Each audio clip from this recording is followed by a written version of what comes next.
Hey y'all, my name is Emily Peeler, and I'm excited to get to introduce my presentation on this week's reading entitled I'm Not Ashamed of Who I Am, Counter Stories of Muslim Arab Immigrants in North Carolina. I was very much looking forward to getting to dive deep into this week's reading, which is why I chose it. I did get to spend a year living in a Muslim country, and since then have I think just been more keenly aware of looking out to understand that perspective, which I was definitely blind to before, just not aware of these harmful discourses that are really such a part of our culture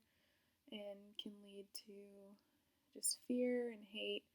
um, and a lot of the trouble we've experienced just politically and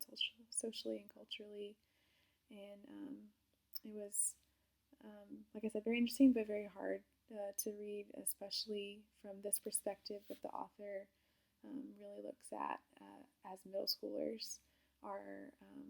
being exposed to, not just what we think of in the majority as just normal middle school challenges, but they're having to consider how their race, their religion is going to impact their life even at such a young age, and what people are going to assume about them just by a first look. And so I was very interested just to read some of these shocking statistics about, especially this poll in North Carolina, that 56% of Americans believe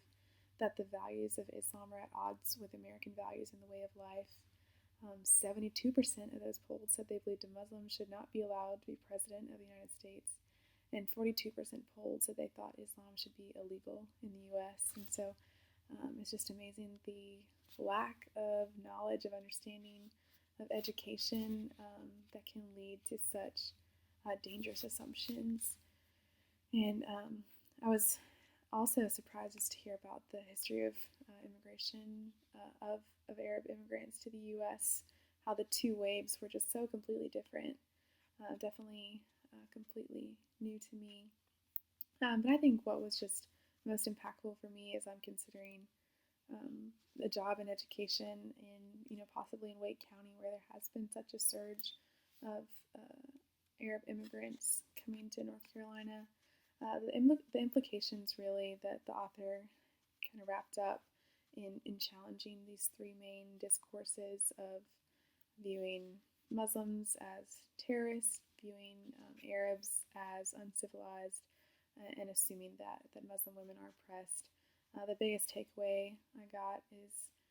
we just have to expose students and ourselves consistently to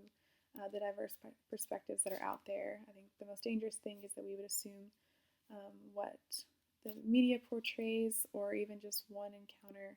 with one person to represent the whole, and that never leads to good things happening. And so it's just, a good challenge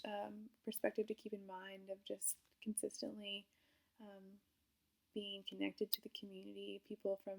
all different backgrounds and cultures, allowing that to be a consistent part of our teaching in the classroom, and getting to expose our students to the world around them, and not keeping them in a bubble that can lead them to make these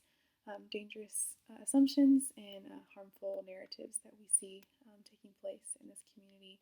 So I hope this presentation is helpful to kind of zoom in on some of those things, dive a little deeper to this reading, and I look forward to reading the discussion about this week.